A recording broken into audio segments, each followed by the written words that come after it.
हूं कि तत्काल लोक जनशक्ति पार्टी के एनडीए से बाहर करे, जिससे कि एक जनता में मैसेज जाएगा कि किस तरह से इन्होंने वोट कटवा का काम करने का काम। जनता दल यूनाइटेड और आदरणीय नेता नीतीश कुमार जी की ही देन है, जो आज उपेंद्र कुशवाहा जी के नाम प्रतिष्ठा सम्मान देश और प्रदेश में सब कोई जानते हैं। ये स्वाभाविक बात है, विलम्ब हुई है, इसमें दो राय नहीं है, चूँकि 10 तारीख को 3 महीना हो जाएगी।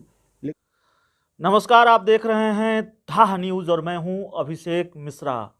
लोक जनशक्ति पार्टी के सुप्रीमो आज चिराग पासवान आज पटना में हैं, बिहार में हैं, पटना पहुंचे हैं और इससे पहले उन्होंने ताबड़तोड़ उनका जो हमला होता है बिहार की सरकार पर, सीएम नीतीश कुमार पर, या फिर लेटर बम जो फोड़ते रहे हैं चिराग पासवान, उन्होंने लेटर बम फोड़ दिया है। चिराग पासवान ने जो ताबड़तोड़ ट्वीट किए हैं उससे ये साफ हो गया है कि रुपेश सिंह हत्याकांड मामले की गुत्थी भले ही पुलिस ने सुलझा लेने का दावा किया हो, आरोपी गिरफ्तार किया जा चुका हो, लेकिन इस पूरे मामले को लेकर बिहार की सियासत का पारा अभी उतरने वाला नहीं है। चिराग पासवान ने जो ताबड़तोड़ ट्वीट किए हैं और जिस तरह से ये कहा है कि भाई अगर परिवार ही पुलिस की जांच से संतुष्ट नहीं है तो सीबीआई जांच करानी चाहिए, बाकायदा इसके लिए उन्होंने मुख्यमंत्री नीतीश कुमार को पत्र लिखा है। इस पूरे मामले पर हम बात करेंगे। जेडीयू के कद्दावर नेता हैं, बिहार सरकार के पूर्व मंत्री हैं महेश्वर हजारी सर, और अपने अंदाज में अपनी बात को रखते हैं बेबाकी से। सर, सबसे पहले हमारे चैनल पर आपका पहला इंटरव्यू, इसलिए आपका बहुत बहुत स्वागत है। आपको भी बहुत बहुत धन्यवाद। मेरा शुभकामना है जो आपका चैनल इसी तरह जनता की सेवा करते रहे और जो कठिनाइयां हैं उसको इसी तरह से उजागर करते रहें, सरकार के संज्ञान में लाते रहें, सरकार इसको सॉल्यूशन करने का काम करेगी। मैं आपका शुभकामना देता हूं कि दिन दुगना रात चौगुना आपका इसी तरह से बढ़ता रहे आपका चैनल। चिराग पासवान आज पटना में है सर। उससे पहले उन्होंने ये कहा कि भाई ताबड़तोड़ कई ट्वीट किए, बाकायदा मुख्यमंत्री नीतीश कुमार को लेटर लिखा। इससे पहले भी वो कोई पत्र दूसरे मामले को लेकर लिख चुके हैं और उन्होंने कहा कि भाई अगर परिवार ही सीबीआई जांच की मांग कर रहा है, पुलिस की जांच से संतुष्ट नहीं है, तो सीबीआई जांच की अनुशंसा की जानी चाहिए बिहार सरकार की तरफ से। देखिए, बिहार सरकार ने के पदाधिकारी ने रात दिन मेहनत करके और उन्होंने इस का खुलासा करने का काम किया है और अभी दो अभियुक्त बचा हुआ है, वो भी पकड़ाएगा तो कुछ ना कुछ वहाँ भी क्लू मिलेगा। लेकिन तत्काल जो शूटर थे, जो हत्या किया था, उसका तो नाम सबके सामने में आ ही गया है। तो मुझे पूर्ण उम्मीद है कि हमारी सरकार और हमारा बिहार सरकार का पुलिस प्रशासन कभी किसी को कोई भी अपराधी हो कभी किसी को क्षमा नहीं करती है, हर हाल में पकड़ाती है। थोड़ा समय लगता है लेकिन पकड़ाती जरूर है। जिस तरह से अभी सोना कांड में भी हुआ दरभंगा में, देखिए सब का सब गुत्थी सुलझ गया, सब पकड़ा रहा है, धीरे धीरे सब पकड़ा गया। कल तो बहुत पकड़ाया।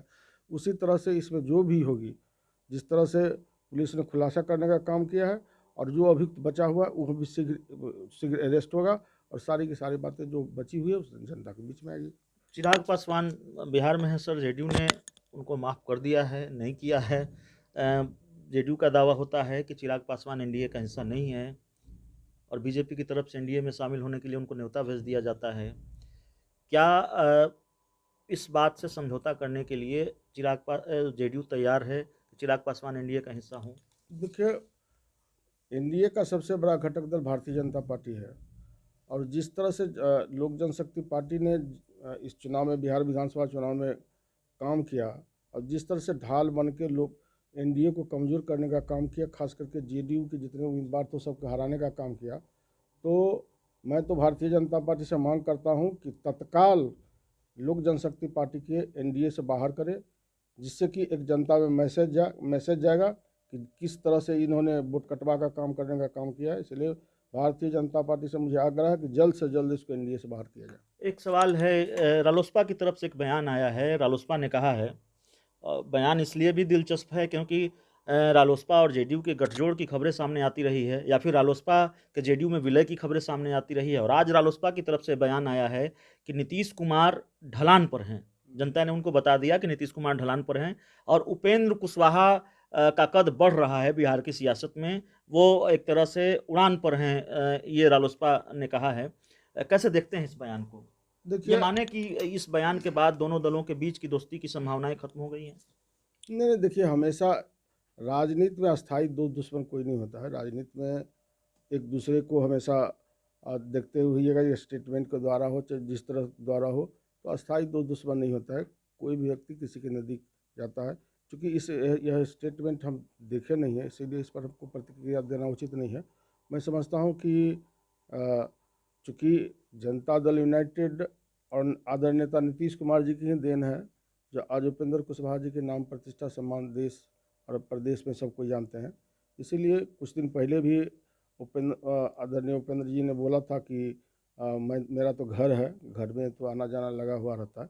इसलिए मैं समझता हूँ कि राजनीति में अस्थायी दोस्त दुश्मन नहीं होता है, और कब संभावना की खेल होती है, कभी भी कुछ हो सकता है। एक आखिरी सवाल है आपसे, बिहार सरकार में आप मंत्री रहे हैं, बिहार में कैबिनेट का विस्तार नहीं हो पा रहा है, थोड़ा समझा पाएंगे आखिर इतनी भी क्या पेचीदगियां हैं, इतना क्या कॉम्प्लिकेशंस हैं दोनों दलों के बीच में कि ये फैसला हो ही नहीं पा रहा है कि कैबिनेट विस्तार कब होगा, कोई नहीं जानता।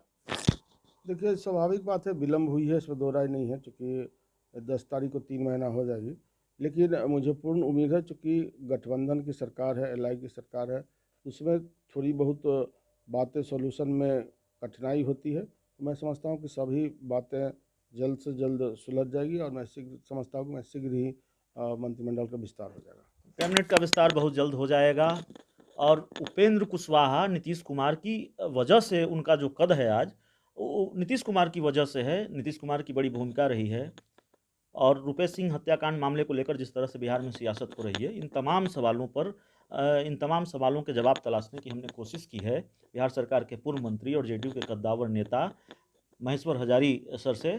इस पूरे इंटरव्यू में इतना ही, और एक आग्रह जो मैं हमेशा करता हूँ और करना पड़ेगा, चैनल को सब्सक्राइब करें, बेल आइकन जरूर दबा दें ताकि हमारी खबरें आप तक पहुंचे। सब्सक्राइब करना पड़ेगा, तभी आपको इस तरह के इंटरव्यू देखने को मिलेंगे। सियासत से जुड़ी हर बड़ी खबर आपको इस चैनल पर शायद सबसे पहले मिलेगी। बहुत बहुत धन्यवाद।